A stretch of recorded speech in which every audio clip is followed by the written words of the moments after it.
that freedom of speech is just a cringe meme cooked up by some primitive slave-owning aristocrats with wooden teeth, and that it has no place in the modern world, I'm going to assume that you said no. You don't agree with me, and that's fine. I don't agree with me either, you know?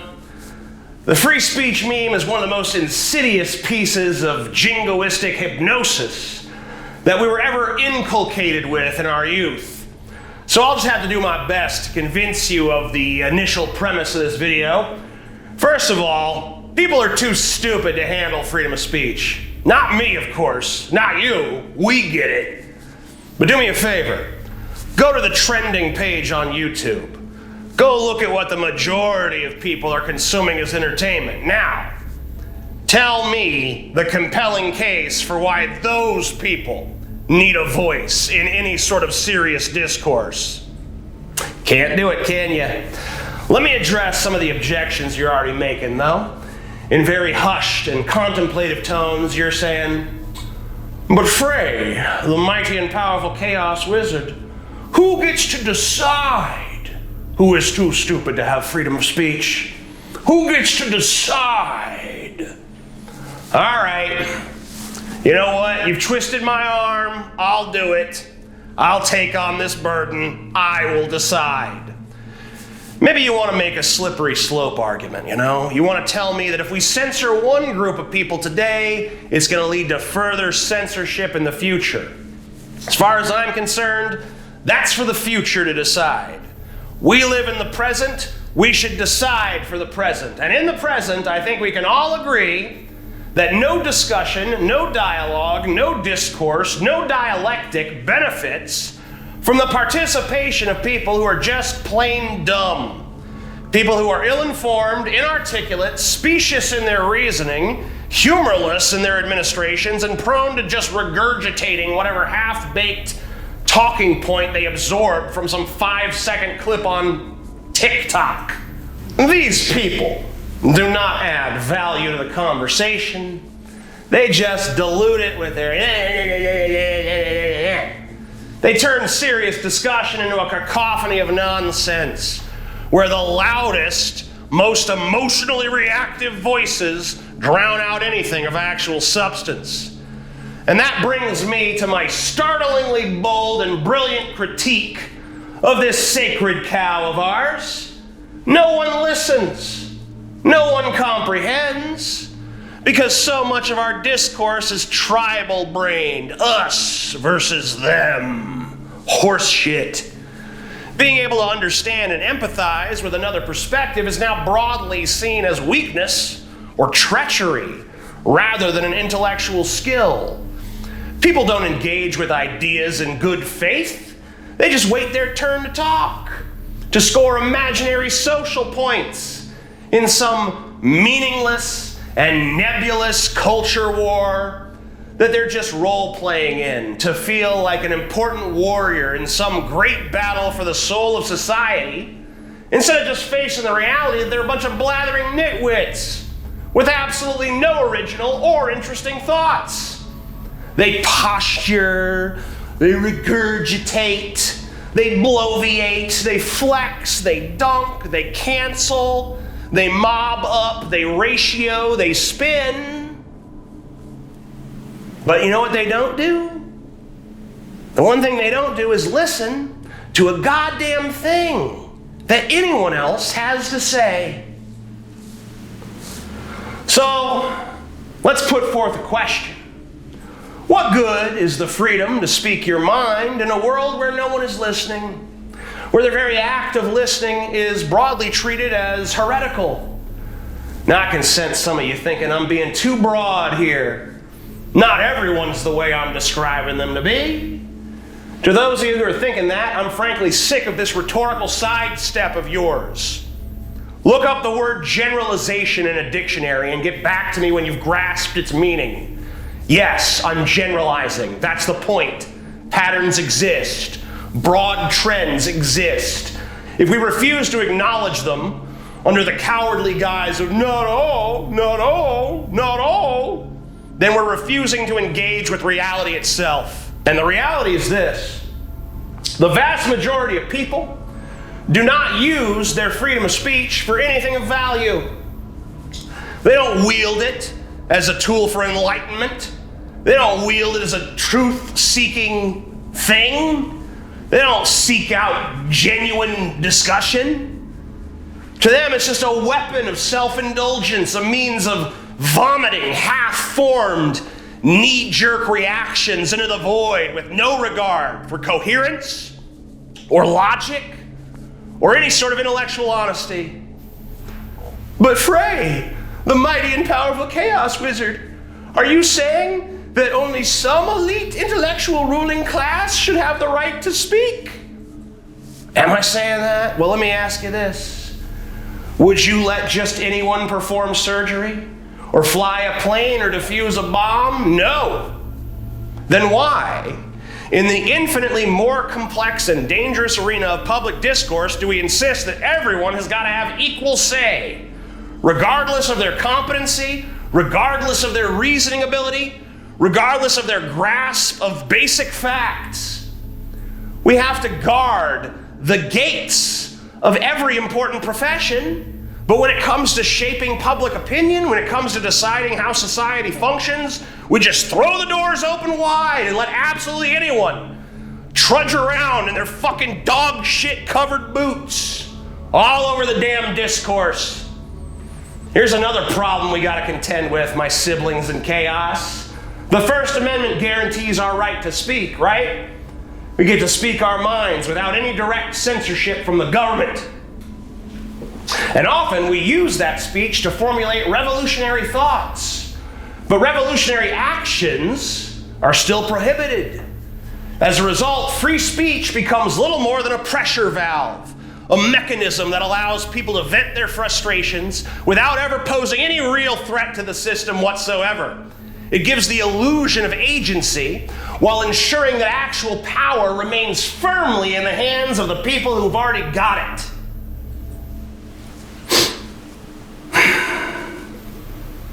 The moment words become a catalyst for real change, the system kicks in to remind you exactly how far your freedom actually extends. This is why the free speech meme is such an effective tool of control. It convinces people that simply being allowed to talk is the pinnacle of liberty. What? The ability to post their grievances online or scream into the void is somehow equivalent to wielding real power. But speech without action is just noise. And noise, my dear siblings in chaos, is not power, nor is it a threat to power. And let us remember this fun little fact as well. The First Amendment is utterly useless at protecting our supposedly revered freedom of speech from the real threats that exist to it today. The machinery of communication in the 21st century is primarily owned and operated by private corporations, not by the government. Your ability to be heard is dictated not by the Constitution, but by the algorithms, engagement metrics, the whims of tech executives who can erase you from the digital public square with the click of a button the second they decide, oh, we don't like what you got to say. If the architects of your despair and your defeat and your submission deem that your speech is somehow actually a threat to them and their envisioned ideal of the world, they can silence you instantly. And there's not a damn thing you can do about it. No appeal, no recourse, no due process, just gone. Deplatformed, demonetized, shadow banned, erased. Not by some authoritarian government, but by the private entities who have no obligation whatsoever to uphold this supposed right you got to free speech. And the best part, they don't even call it censorship. No jackbooted thug needs to kick in your door. No dystopian ministry of truth has to stamp forbidden across your words. They just tweak a little algorithm, adjust a little policy, and quietly push your voice into obscurity until it may as well not exist. This is why clinging to the First Amendment like Holy Scripture is so laughable to me. It was written for a world that no longer exists, a world where the town square was a physical space, where speech was truly free in the sense that anyone could gather a crowd and be heard. But that world is dead. Today, the public square exists in digital spaces owned by trillion-dollar mega corporations that function as judge, jury, and executioner of what is allowed to be said. And the moment your speech threatens the bottom line, the stability of the machine, or the curated narratives that they prefer, you will find out exactly how much your free speech really matters in this country. One thing that a lot of people on the left like to point out whenever a right-winger gets fired for spewing some Nazi shit on TikTok or whatever is that freedom of speech is not freedom from consequence. Freedom of speech is not freedom from consequence. They say this like it's some profound dunk against the right. But when I hear that phrase, I hear only the mewling of a bunch of utterly vanquished little supplicants who have so thoroughly internalized their own subjugation that they now celebrate it. Really deconstruct what's being celebrated here. They're literally happy that some poor wage slave was stepped on by corporate America for saying some ignorant shit online. The left is a fucking joke.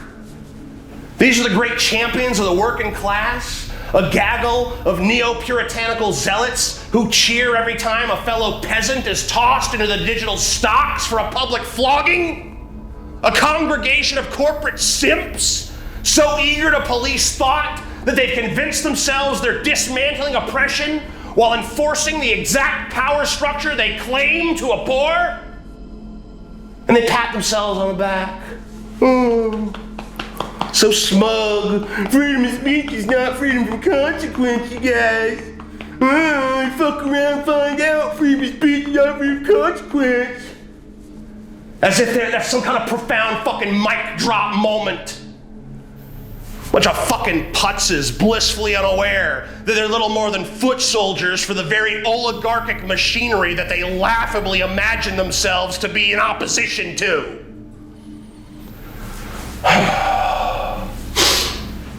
Let me tell you how I really feel, though.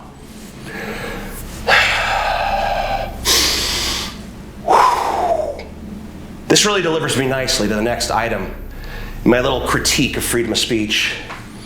It's all too often nothing more than a crassly weaponized rhetorical item for America's tedious and embarrassing political factions. When their enemies are silenced, they call it justice. When they themselves are silenced, they wail about tyranny. It couldn't be more obvious that virtually no political or social faction in this country today really gives any sort of principled fuck about the notion of freedom of speech. They use it to protect their own shitty little ideas and make excuses for why it doesn't apply to the shitty ideas of their enemies. How can I possibly take seriously the notion that this so-called freedom is some sacrosanct pillar of civilization when it's so clearly just a cudgel wielded by whatever faction happens to have the upper hand at any given moment? How can I revere a concept that has become little more than a buzzword for hypocrites and ideologues, each of whom only invoke it when it serves their immediate interests? The American right wails about freedom of speech when their own little bigoted grifters are being deplatformed, yet they're the first to demand censorship when someone burns the flag, or kneels during the anthem, or dares to teach a version of history that makes them the least little bit uncomfortable. They call for cancel culture to be abolished, but then they turn around and demand book bans and corporate censorship and all that nonsense. The American left, meanwhile, loves to fashion itself as the champions of the oppressed. Yet it eagerly cheers when corporations erase people from the digital public square, when dissident voices are demonetized, and when thought criminals are stripped of their ability to make a living. It's not censorship if a private company does it, they smugly declare, fully aware that this is nothing more than an abdication of principle disguised with a technicality. And these people, left and right, are the supposed grand defenders of freedom of speech, a bunch of pearl-clutching, self-righteous morons who only care about censorship when it affects their team? Give me a break and go fuck yourselves. So you've heard my criticisms, right? So now we can all agree that freedom of speech is just a cringe meme cooked up by some primitive, slave-owning aristocrats with wooden teeth, and it has no place in the modern world. We can agree to that now, right? What if I told you the sentence is descriptive and not prescriptive? Would that change your mind? Because really what I'm getting at here, I'm not telling you we should abolish freedom of speech. I'm telling you it was never real to fucking begin with. I'm telling you that speech is only as free as the ones in power allow it to be. And that those in power have gotten exceptionally good at making sure the only speech that thrives is the speech that serves them. And even speech that seems to oppose them on the surface is useful to them, and it lets you harmlessly vent against their tyranny. So what can you do? How can you turn the tables on them? Well, you can start by listening. Start by listening to what? To everything. To hearing all and striving to comprehend all, to looking beneath the superficial, to looking beneath the top layer of meaning, to looking beneath the literal, to looking beneath the comfortable lies you've been fed and the convenient narratives you've been sold, to look beneath your own biases, your own conditioning, your own reflexive need to be right. Listen to the silence between the words. Do you hear it? Listen to what isn't said. Listen to the shifting of the narrative. The moments when truth seeps through the cracks before being plastered over again. Listen to the patterns, to the cycles, the repetitions, the way the same tricks are played over and over again with different branding. Listen with the intent not just to understand, but to dismantle. Not just to absorb, but to disrupt. Not just to hear, but to change. And then you have truly listened. And when you have truly listened, only then should you speak. For the first time in your life, speak. And once we have all learned how to speak, only then will we be fit to act. And our acts, my siblings, my teachers, my spirits, our acts will be